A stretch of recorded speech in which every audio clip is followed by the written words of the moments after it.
Welcome to the Post Shift Podcast, your raw look at the hospitality industry, brought to you by SHC. What is happening, Post Shifters? Welcome back to another episode of the Post Shift Podcast. Of course, I'm your host, Shawn Soole. Getting back into the rhythm of doing podcasts, I'm really carving out time and making sure that I'm carving out time for myself to do this because I really do enjoy connecting with people. I did Mr. Lion himself yesterday's live stream. His episode will be up this week. Today, we're doing a little bit of a Vancouver local flair. I met James. Randomly, I was a big follower of his, but then when I moved to Vancouver, he's like, hey, I think it was 2 weeks after I stayed. He's like, do you want to do a Mates on Crates, which we're going to get into? And I'm like, yeah, sure. And then he's asking me all my favorite places in Vancouver to go. And I visit Vancouver, but I'd only lived there for 2 weeks. And I literally been living in the same 2 blocks, even after 4.5 months. I'm still living in the 2.5 blocks that I exist in Chinatown so that I can get my work done and then come home. So without further ado, actually, I got to push one more button, see if this is going to work today. Doesn't seem like it's going to work today, so we're going to figure this out. Without further ado, James Grass from Chef's Favorite. How are you, sir? G'day. I'm well. How are you? Good. It's my turn to interview you and put you on the spot. This is so exciting. I'm not. It's not very often I'm on the other side of the. Have you done a podcast before? This is actually my first proper podcast. Yeah. I'll be gentle. That. That's always surprising. Like when I started going through my list of people that I want to have on the show again, I wanted to make sure that I connected with people that I looked up to and respected as always, like people who I see as a peer in the industry. And what you've done is really creative because it's really great because I know you've got a really great team behind you. Yes. Doing it. And I think I ever mentioned it when we did Mates on Crates. You were like, I was like, fuck, I wish I had people like that I could have in my corner because it is really tough being a one-man show at times. So it really is. Yeah. So for everybody out there, I'm a big comic book fan. As you can see from behind me, I got Marvel and DC first editions all framed up. What's your origin story? How'd you get into the industry? The original moment in the industry was working at Hungry Jack's in Australia. You might remember Hungry Jack's. Yeah. For our North American brethren, it's an offshoot of Burger King in Australia. And I think I was about 13. As soon as I could legally work, I was working. Mm-hmm. So 13 and 9 months, $5.20 an hour on a casual rate, flipping those frozen beef patties into the broiler. Yeah. And that was where it started. And then I got a promotion not a promotion. I got bumped up from casual to part-time, and they said, we're going to guarantee you 9 hours a week. But we're going to pay you $4.35 an hour, down from $5.20. And I thought, hey, that's a great deal. So anyways, that was my first sort of foray into hospitality, and then worked in coffee shops and all that kind of stuff in Australia as a kid going to school. And I had a great mentor at my first bar job called Gus Armstrong. And he was like, get out of the coffee shop, come work for me, and taught me how to pour drinks, and started working for him. And then, worked in hospitality all the way through university, and finally moved to Vancouver in 2007. What were you studying in university? What was your big boy job going to be? So for those of you that are familiar with Entourage, I wanted to be Ari Gold. So nice. I was doing a public relations and law degree with an eye to one day be an agent for sports and movie stars. That's very cool. Yeah, the public relations degree came very easily. The law degree turns out you need to focus for long periods of time and study. And 20 years later, I discovered that I had ADHD, to the surprise of nobody in my family, and made a lot of sense why I couldn't focus at this law classes for 3 hours. So that was university for me, and I worked at a great cafe, restaurant group in Canberra called Bellucci's, where I kind of got the bug of hospitality, and I was a really shitty bartender, and they moved me onto the front of house and being a host and running the floor, and that felt nice and natural and normal for me. So that was kind of where it all kicked off in Australia. Because usually when people say they moved to Canada, it's usually around 2012 for the Olympics. What made you move? Because you would have moved here about a year after I did. What made you move to Canada? Yeah, 2007. My uncle, who's my godfather, was getting married to a woman, my aunt Cheryl, who was a pretty big time player in the public relations scene in Vancouver. Mum's a Canadian, so I had the dual citizenship, and they were getting married 3 months after I graduated. So I felt like there was a lot of things lining up and giving me the clue, like, hey, if you're gonna ever move to Vancouver, now's the time. So I thought, I already had a ticket paid for to go to the wedding. So I thought, well, what if I just went for 12 months and see if I can stick it out? I'd been back and forth as a kid to Canada numerous times visiting my family, and just always felt really at home in Canada. So it was a bit of a calling, I guess you could say. And that was what brought me out here. And then, I thought if I could hack it for 1 year, maybe I could stick it out till the Olympics, which I thought would be a really amazing experience. And yeah, here I am 18 years later. I can't get rid of me. So chef's favorites, obviously your big like foundation for a lot of the stuff you do. Walk everybody through about what chef's favorite does or means to. So after I moved to Vancouver, I worked for the Vancouver Club for 11 and a half years. And my role there sort of evolved from front of house, running the fine dining room, into the event side of it and doing member experiences. And then in 2018, I decided that it was time to become, a private club consultant because there was opportunities in Australia. So that kicked off and was going well. And then we had that fancy event called COVID.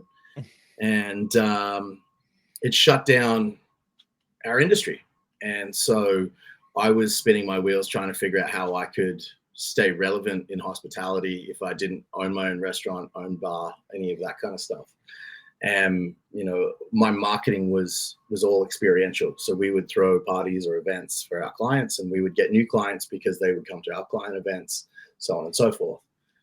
So during COVID, I realized that a lot of what we did didn't translate online. I wasn't particularly savvy on the digital space. So as a way to keep telling the story of hospitality, I thought maybe it's not my story that I tell, it's the chefs. And the reason for that was I was, reading in, Instagram and whatever, that all these restaurants and bars and some of my favorite people that own them were closing. And it was just names on a list on, the different local hospitality media. And I just felt like the individuals who owned those venues weren't being represented, that we were just seeing a name on a list, but there's people that have poured their life savings into it, years of passion and hard work that's just gone. And we don't even know who was behind it. So I thought that would be a way for me to tell somebody else's story whilst remaining relevant, so that once the world reopened, that, people would say, oh, that guy must be a hospitality consultant, or he's involved in the industry. And so that was the intention, was that we would tell the stories of the chefs and their favorite things as a way to help support the industry. As well as anybody, Shawn, the chefs that we know and love, some can be a little bit hard to deal with. Some can be a little bit awkward. They don't love the limelight. But as a front of house guy, I can speak chef. And so I thought that this would be a good opportunity for us to make them comfortable by asking them about their favorite things. And I found that when I spoke with chefs about their favorite things, they would light up and they were fun, candid. And so Chef's Favorite was born as a way to tell their story. And then the sidecar to it was we would ask them about their favorite places in the city. And that would be a way to shine a light on their peers and their favorites and start building that community of hospitality through direct reference from the industry. So when you started off with the Chef's Favorite style thing, was it mainly written word, or were you doing videos back then, or was it mainly like questionnaires and written word? No, the original concept was long form YouTube, actually. Oh. It was always video driven. So we invested, I partnered up with a pal of mine, Jason Vaughan, who had made videos and explained sort of what I wanted to do. And he stitched it together, and we filmed 8 episodes of like a long form, about 20, 25 minutes. They're still on YouTube. Oh, wow. Beautifully shot, really nicely edited, but lengthy. And so we did those 8 episodes. It was very expensive to produce. And it didn't really translate onto Instagram as much as we'd hoped. The YouTube got a few hits and, a few hundred followers. And, like I said, very proud of what we did, but it didn't hit out of the gate. And so, that was where the series started, was long form. And we'll get back to that eventually too. Yeah. So how did the evolution of Mates on Crates come about and going that short form Instagram? Like, we're getting geeky media stuff. So if people are tuning in and you're usually expecting me to be talking about cocktails and specs, too bad. I'm going to nerd out about media today. But how did you do that evolution to the short form Instagram? So we started Chef's Favorite in 2021. We filmed our first slate of the full length episodes in 2022. Or we did our first run at it was in 2022. The full series came in 2023. And then at the end of 2023, I went back to Australia to visit my parents in Noosa. Hi, Mum. Hi, Dad. And my wife and I were in the pool. And my wife's a fabulous business person in her own right. And so we spent a lot of time talking, business and hospitality. We were in the pool chatting about how do we take Chef's Favorite to the next level? How do we make it cheaper, more efficient, faster, more impactful, and shorter? And so we were distilling, trying to take the best parts of the long form and how do we cram it into 90 seconds? And I posed the question out loud, where do the best conversations in hospitality happen? And answered my own question with, well, they happen on a milk crate out the back with a cigarette and a coffee. Because that's where the gossip is. Everyone's talking about, hey, did you hear so-and-so's opening a new spot, or so-and-so got fired from that spot and they're going to this place. So you get to hear all the juice and all the gossip, and anybody that's worked in hospitality knows that you can sit on a milk crate and have a chat with somebody, you'll learn something every time. So we started laughing and said, we should call it Mates on Crates, haha. And then it kind of stuck, and we decided to run with it. So yeah, Mates on Crates now, I think we've filmed almost 140 episodes. And wow. 120. Yeah. And you release them once a week, yeah? Twice a week. Twice a week, wow. We at one point last year, we were flooding the market. We were doing 3 times a week, which almost broke my production team. Yeah. We film on Thursdays, and at that time we were filming like 7 or 8 episodes a day. And it was a push. So we've dialed it back, and I think we're back to 5 episodes that we film every Thursday and releasing every Thursday and Sunday. So I'm curious, because I think people always get caught up in I can't do quality and that sort of thing. And I always say quality is subjective. Have you found there's been times when you've done a really primo episode, you feel like editing's all dialed in, and then it just didn't get sticky? And you're like, what? But why didn't it get sticky? Yeah, there has been. There's been a couple that I was really impressed with and proud of, and thought they looked really great, and they didn't hit quite in the right way. And what we've learned along the way is that engagement is key. Hitting the algorithm hard. We have a bit of a formula with how we jumpstart our episodes, and that is to get make sure that the partner, whoever we're interviewing. So when we interviewed with you, Shawn, we sent you the list. You got to be on there to accept the collaboration. Make sure you like and engage with your fans, talk with them, banter back and forth, and treat it like it's a bar or at the restaurant. Have a chat with the people that are there to see what you're talking about. And we've found that when our partners accept the collaboration and engage, that's when they hit. You can have the best episode of all time, but if the group of people that are invested in it don't actually invest in it and make that contribution of collaborating and engaging, you slide under the radar in the algorithm. But if you hit it hard and hit it early, usually plays out pretty good.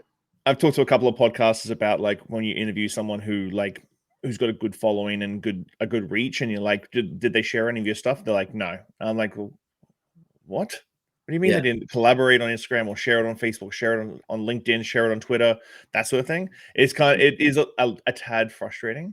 Yeah. When you were making that move from long form to short form, did you really understand the full blown nature of the algorithm and what you really want to achieve? Because I find a lot of people romance like what they set out to do? Like you could have done another series of 8, dropped a whole bunch of coin and gone, no, this is going to eventually work. Was there a point where you were like, no, I think we just need to pivot this? I hate to say pivot when we talk about the pandemic and everything, but pivot this into what it was without romancing what you'd done? Yeah, it was hard because I was really attached to the original format, and I still am. I can't wait to do it again. But we needed to build a base. We needed to have people who would actually give a shit if we did a long form. As simple as that. So, we're just creeping up on 10,000 followers on Instagram now. And we knew that the conversations and the best parts of the long form were relevant. It just took 20 minutes for you to get to it. So how do we get to those best parts quickly and greedily, frankly, so when we made that pivot point, I didn't know how the algorithms worked. I didn't know a lot about that. And that's where I'm very lucky again that Kelly, my wife, understands social media, understands and researches and pays attention to, the trends and what Instagram and Facebook are looking for and all that kind of stuff. So she's been a real guiding light on that side of it. So now you're expanding. I know that you were in Toronto recently. I know that you did a little couple of day trip to Victoria. Is that the goal to start getting outside the Vancouver area and start hitting cities? Have you done, mate? I know that you try to bring a crate on the plane to Toronto, which they wouldn't let you check. Well, they wouldn't let me put it in the hand luggage, and they said you can put it in the luggage, and it's $110 or whatever for a milk crate, for an empty milk crate. And I thought, I bet we can find one in Toronto. So, yeah, that's the plan. Is certainly to expand and tell the stories of hospitality across the country. Eventually, we'd love to take it global, but for right now, we started in our backyard, and I'll be honest, I leaned on a lot of relationships and friends in the industry that I said, trust me. I just need you to trust me. Please sit on a milk crate. And our first day of filming, we had 2 cancellations first thing in the morning, and I was like, oh, maybe this isn't a good idea, but people bought into it and have come along with us. So yeah, we flew out to Toronto on our own dime to see what the market was like. The catalyst for us going, we had always wanted to go, but the catalyst for us to go was the opening of Lunch Lady. Our friends Benedict and Andrea and their crew over at Lunch Lady on Commercial are opening their new spot on Ossington. And at the time, it seemed as though the opening was going to be in early June. So we booked our flights, and then unfortunately, the Lunch Lady herself passed on the way for the opening. So everything got delayed. But at that point, we were sort of pot committed. So we thought, well, we'll just go to Toronto and see how we go. We had maybe 4 friendly interviews lined up with Vancouver ties, and then the rest of it, we just sort of winged it. And I think we got another 5 interviews while we were out there. So yeah, Toronto series coming soon. Nice. So I know that when you did it with me, you had like three or 4 people with you. When you went to Toronto, did you take everybody with, or was it was just you and the wife? Just Kelly and I. Yeah. Yeah. It was, it's interesting because, it's great to have our squad that we roll with and we show up with. So Kevin's there, he's our operations director, and he's taking all the notes and putting together the interviews and booking and scheduling everybody.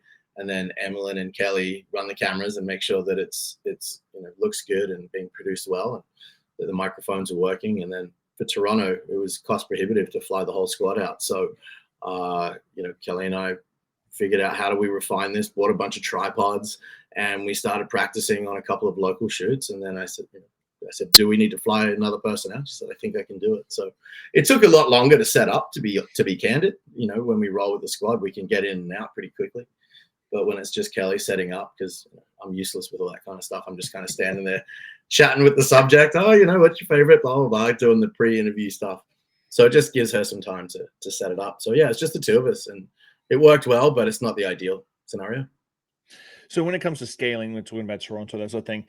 What's been the hardest thing to scale for you? Because I know in Canada, it's a real pain in the ass to get any sort of sponsorship, because I got friends in the US who have got like TikTok and Instagram and stuff like that, and they just get bank. Like whether being paid by the platform or people sending them product and money and everything else.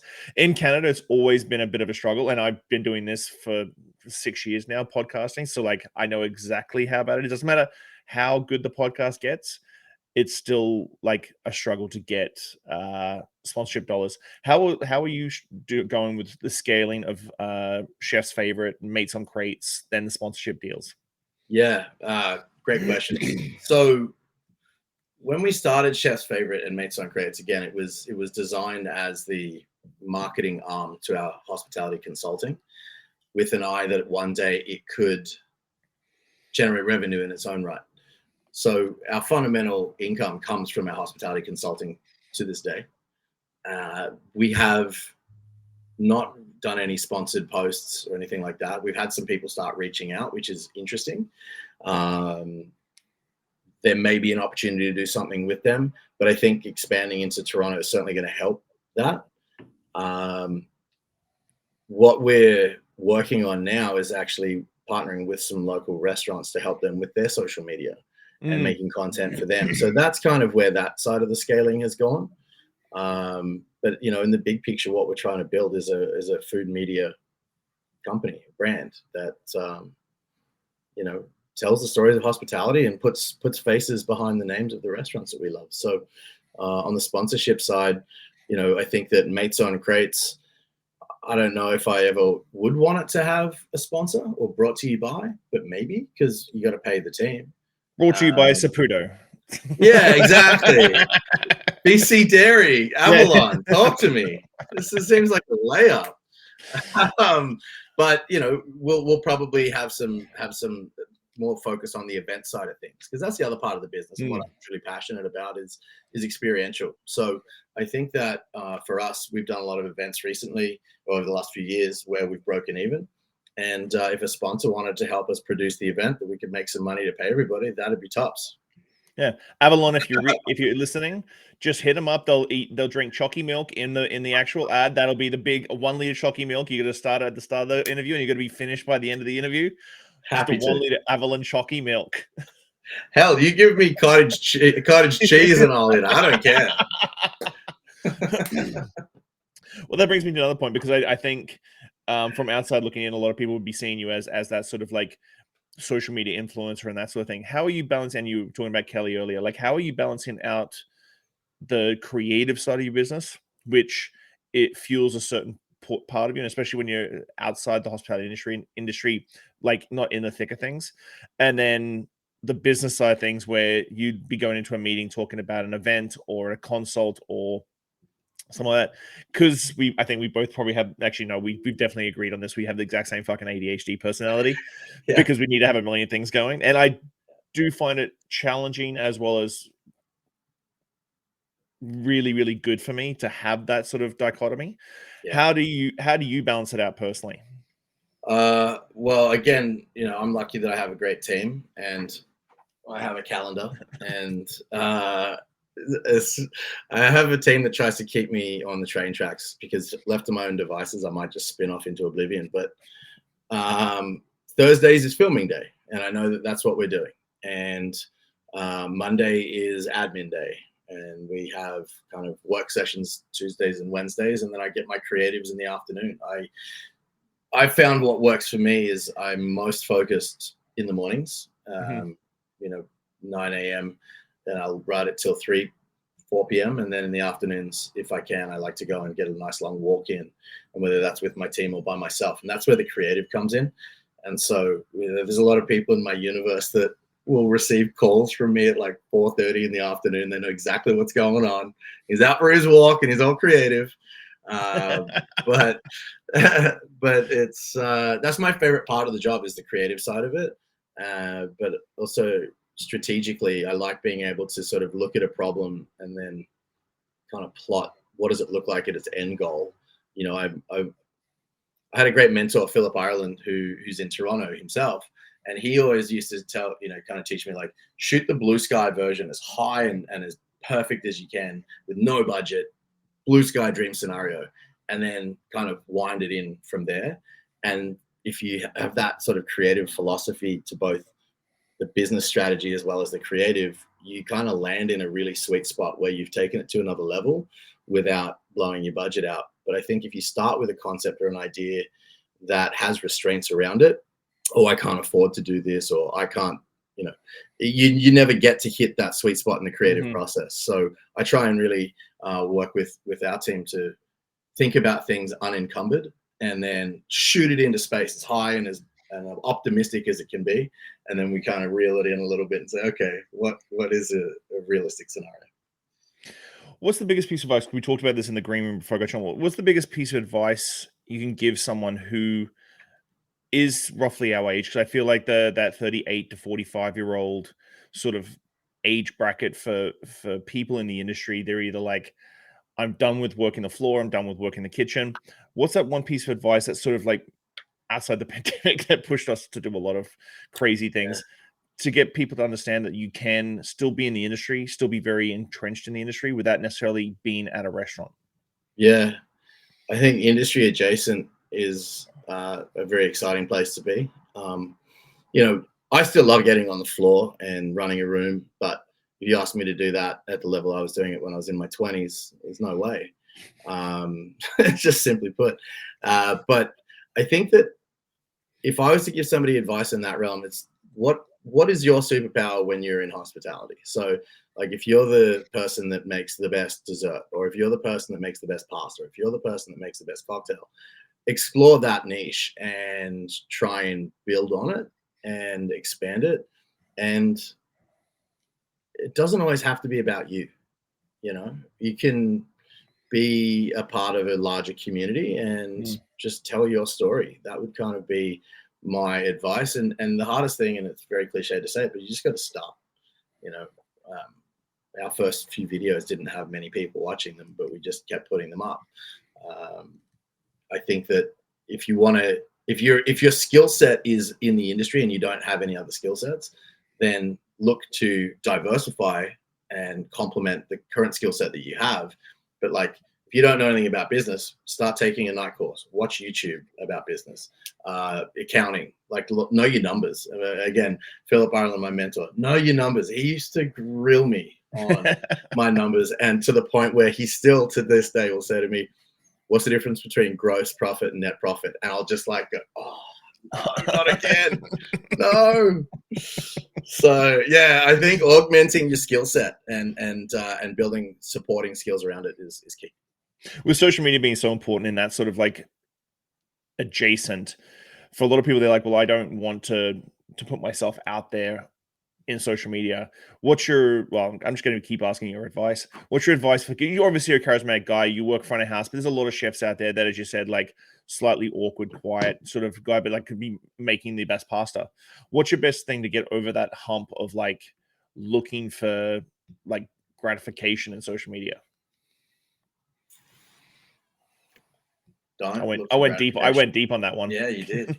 I wouldn't look for gratification on social media because it's not there. That's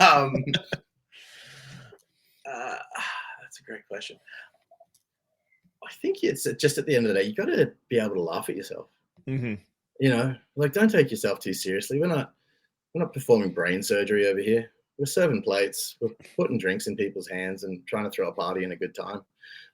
So I think that, honor your craft, honor what you're good at, own your space, but also don't be afraid to make a mistake and look a little bit foolish.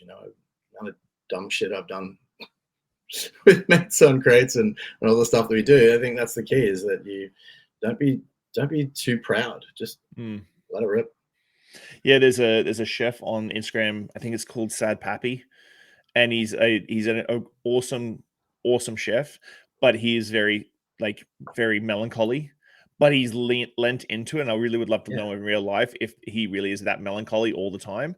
But he just does voiceovers, and that's his thing. But it's stuck. But you can imagine a young chef who wants to sort of like get his name out there. I'm like, just be yourself. Don't try and be anybody else. It's way easier being yourself. Yeah, it's be yourself because everybody else is taken. I think if you're a bit of a weird dude, lean into it. I'm a bit of a weird dude. You have to be in the industry. Yeah, you do. You there's a special kind of human that can work in the hospitality industry, and I think that people shouldn't be shy about telling their stories, and just be okay with failing. Be okay with not looking like the cool guy in the room always. Sometimes you just got to be you, and I don't know. Yeah, be the big 6'5" scary Australian. That's right. So we actually talked about this on the phone the other day. Like 2025 seems to be really, really like going guns a blazing for you. What's the future looking like for Chef's Favorite, Mates on Crates, that sort of thing? James Grass. Yeah, it's a great question. Well, Toronto series for Mates on Crates comes out. I believe we're releasing it next week. Funny story, the crate wasn't allowed on the plane, so we had to find a different colored crate when we went to Toronto. Turns out no yellow crates that we could find, so we have a blue crate making its debut in the Toronto edition. So you'll always know if we're in Toronto with the blue crate. That'll be the clue. There's that new swag coming out too, just the Toronto limited edition Toronto series with the blue crate. You know what? Yeah, I might have to get you on the team here, Shawn, because that's a great freaking idea. We will be revamping our merch line. We've been working hard on that. The key is nailing the supply chain for us on the merch. So we'd love to be able to get back to doing that. We'll do some collabs and limited releases with some of the shirts and some of our favorite personalities around the city. We're pushing ourselves out of Vancouver. I mean, obviously this is home and this is where we'll be based, but we want to start taking the show on the road. We'll be doing a Victoria series in the fall. If the Toronto release goes well, as we hope it will, we were really well received in Toronto for people that didn't know who the hell we were. They were so hospitable, they were so welcoming, and so like willing to just jump in and be a part of it, which was really special. So if our audience enjoys the Toronto series, then I'd love to be able to go out to Toronto, film a slate every month or so and keep that train chugging along. I'd love to have a podcast, perhaps. We'll see. Yeah, lots of good stuff. The big one for us as well, and actually, our boy Lewis Hart put me onto this one. We've been working on a map concept for our website. So we've got this amazing set of data from all these qualified opinions, and we're building out our favorites map on an app called Step. And so we're going to be producing that and hopefully adding that to our website soon enough. Nice. The newsletters are going nuts. We've got a great guy. Our newsletter, his name's Hogan Short, and he's our global roaming reporter. And he's a digital nomad, and he writes newsletters for a bunch of different companies around the world. And he used to write for Dish back in the day. And he called me up and he said, "Hey, loving what you're doing. I'm in a different city every couple of weeks. I'd love to write some, of my experiences at different restaurants." I said, "Brother, go for it." It's something that I'd always wanted, was to have a global presence. So Hogan's crushing it. He just wrote a great article on the pizza scene in Toronto and dropped another one recently about Barcelona. So we're starting to talk about international places. And then Holiday Club coming back this Christmas, which for those in the know was an absolute blast last year, and we'll be doing it again. So you can't just drop it like that. What's Holiday Club for everybody listening? So Holiday Club was a concept that we debuted last year, and it was a pop-up speakeasy meets supper club. And we essentially opened a restaurant for 25 days, which is the best and worst idea I've ever had. But we had a great, I just put together a squad of gangsters that I thought could put together an amazing world-class hospitality experience in a Christmas setting. And we designed it in such a way that people could book it out for their corporate Christmas parties. And then we also had a membership component where we had a la carte dinner each night. So on our squad last year, we had the crew from Chipito. They closed their pop-up in the alley. And I pulled them aside at their wrap party, which is probably the wrong thing to do. But I got Tara and I said, "Hey, what are you doing for Christmas?" And we were a couple of shots in. And she said, "I have no idea." And I said, "Well, why don't you bring all your gear and run the bar for this Holiday Club concept?" And she said yes. And I held her to it. And I don't know if she regrets it, but her and her partner Eric are absolute G's. They put together an incredible cocktail list and an amazing Christmas experience for us there. On the kitchen side, we had our other Aussie boy, Jacob Kent, as our chef in residence, and he brought on Devin and Lucas, who have now opened near Rotondo.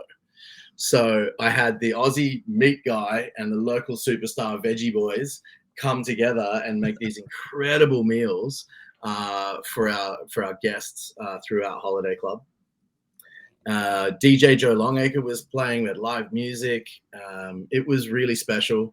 I had a great young guy by the name of Johan Hart who was running the front of house. We had Santa show up each night.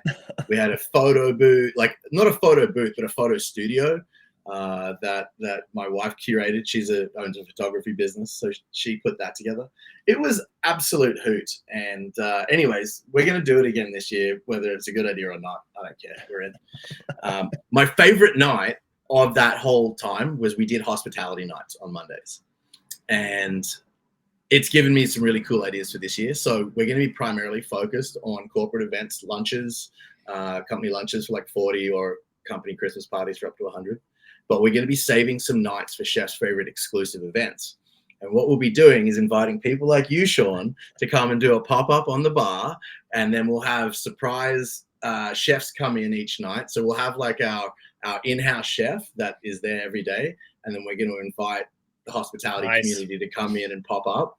But I've got this great story from last year. So our second hospitality night is going absolutely gangbusters. The place is packed. There's people from restaurants all over the city. Kabir was running the bar from Zarak. So he was doing a pop-up on the bar. And I had Jacob and Devin and Lucas in the kitchen. And then I got a call from Lucas Syme from Autostrada the day before, and he's like, "Hey man, I love what you're doing. Do you reckon I could just show up with like, I don't know, 10 orders of ravioli and just like hand them out? Like, I just think it's really cool and I'd love to contribute." I was like, "You kidding me? Yeah, let's do it." So sure enough, like 9:30, the place is packed, like, everyone's having a great time. And Lucas walks in this like pristine white business shirt, tucked in, like apron on, ready to go, just walks in with this tray of raviolis with short rib and scallops. And just like, I'm like, "Ladies and gentlemen, Lucas Syme, Autostrada." And then he's like, "Who wants ravioli?" And just like, he sold 10 orders of ravioli, like lightning fast. And then he was gone. Like, he was there for half an hour. It was like the best thing. Final night, same thing. Benedict Lim came through with these taro chip nachos that were just unbelievable and just popped up for like an hour and then left. So we're going to be doing more of that for Holiday Club this year. That's awesome. That's fantastic. So we've come to the end of the podcast where I asked the 5 deep podcast questions. Oh dear. It gets deep. So you ready? I'm ready. What is the one lesson or experience that has shaped your perspective the most, and how do you carry that forward in your life?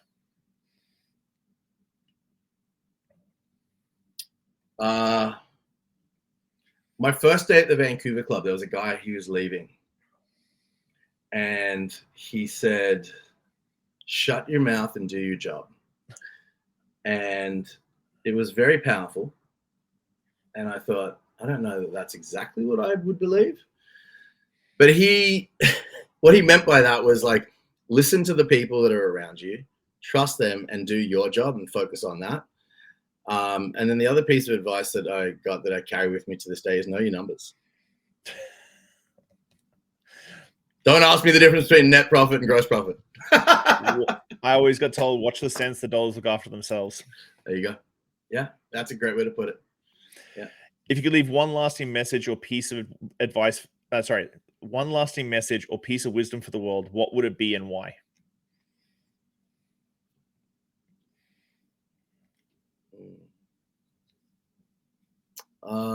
Work hard and be nice to people. Don't take yourself too seriously. The journey is more fun than the destination. Like, we're in the growth phase of Chef's Favorite, and there's some really hard days. And I say to my team, just remember, this is the good old days. This is the funnest it'll ever be. Wow. Looking back on your journey, what is something you wish you had understood earlier in your life?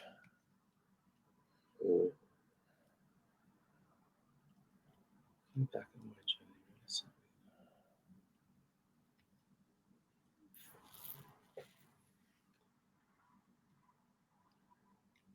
That is a really good question. Told you they were deep. I just got really introspective. Make time for family.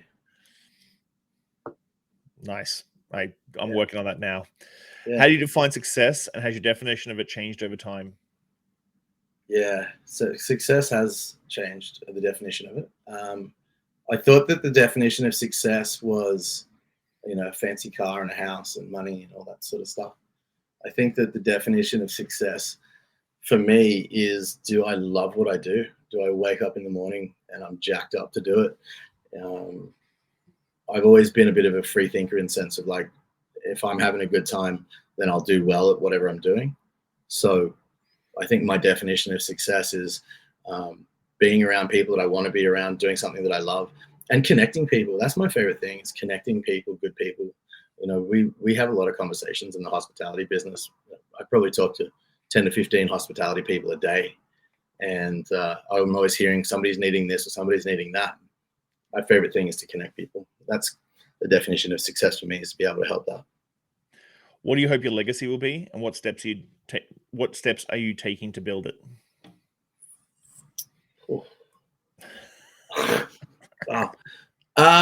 I just want to. What my legacy would be is that Chef's Favorite is known for telling the stories of hospitality. I love the industry. People pour their hearts and souls into it. People work really, really hard for little to no reward, and I think that it's important that restaurateurs find other revenue streams. It's not purely based on how much food and beverage they sell. I think that the margins are so slim, you have to find other ways to maximize your brand. And so if we can help to educate that and create those opportunities for the industry, I would love that. And then at another legacy level, just to get on my pulpit while I'm on your show, I think that BC and Vancouver has the most treacherous hospitality conditions in North America for operators. People often say, why don't you own your own restaurant or bar? And I say, what are you, nuts? Permitting is a massive issue. The fact that it'll take 6 to 8 months to get permitting done that really should only take a week or two is crazy. And those 6 or 8 months waiting, most venues are paying rent on that, and they're just drowning themselves before they even had a chance to take a crack at it. The city spent millions of dollars on bringing Michelin to town, but the restaurants that are in that category need to be given a fighting chance. We've got all the talent in the world in Vancouver. We've got all of the produce that you could ever want to make the best food and best wine. It's all here, but we need to get some fundamental change at the government levels around permitting, insurance, the BCLDB. I know that one's that's a hot button topic for a lot of the industry. So, imagine if we could fix just one of those things. How much of a game changer it would be for the industry? That would be a part of the legacy that I'd love to leave. There's my rant. Well, I think the thing is that like the general consumer, if one thing gets changed, it's gonna give us a 0.5% to a 1% up. Whereas the consumer thinks, oh, you've got this, so you're going to be super successful now. I'm like, well, it's incremental. It's bit by bit by bit. Yeah. Okay, well, let's lighten it up, because that was very introspective, and I appreciate you being as raw as you are, because that's something that I always throw people off. That's why I don't do pre-interviews, and I don't send questions. And like I've had big names go, oh, I need to see the questions before you say. I'm like, no, we're going to be raw. Like, you're going to answer it the way you would answer it, regardless if you knew the question. What's your favorite classic cocktail? I don't know if it's a classic cocktail, but it's a New York sour. Oh, nice. Yeah. A little red wine there. Yeah, I love it. I love a New York sour. Oh, it's good to know. Yeah. And favorite place to visit? In the world? Yep. Like a restaurant or just like a city? Just wherever you feel like you're that perfect zen moment. Oh, Noosa, Sunshine Coast, Queensland, Australia. Straight at it. Come on, man. That's where I used to surf. Hey, it's just it's like, don't visit it. You wouldn't like it. People at home, you wouldn't like it. Go to the Gold Coast. You'll like that. Great. Yeah. Great. Well, man, thank you so much for being on the show. I'm glad that your first podcast was with me. That's a bit of an honor, because I have, even before we chatted, like in Vancouver, and you reached out, like I was a massive follower of you. So like, I just love seeing that creative side of things, being able to shift and realign to be something, as you said, hospitality adjacent. And you've just done a great job. I love your stuff. Thank you. I really appreciate it. And hey, thank you for everything that you put into the Victoria hospitality community, because when we went and visited, we were name dropping you like crazy. And everybody was like, Shawn Soole, yeah, that's my guy. So we got treated like freaking royalty in Victoria, and I love you for that. Thank you. I love my town, and I love my town a lot. So well, I appreciate it. I want to put this on record. Victoria is the most underrated hospitality scene in the country. Thank you very much. Thank you very much. I've been trying to tell people that for like 15 years. Let's go, baby. I'm here for it. Hey, man. Well, I'll chat to you really soon. Really appreciate your time. Thanks a lot, man. Thanks for having me. That was an absolute hoot. Thanks, buddy. Bye. Thanks for listening, Pose Shifters. Well, I hope you enjoyed that episode. I really enjoy sitting down with friends and peers and just chatting about the industry and getting down to the nuts and bolts of what's really going on out there. Make sure you like, subscribe, comment, everything on all the platforms. Just hit it up and I'll do my best to answer any queries or questions you have. I'll see you next week, guys. Bye.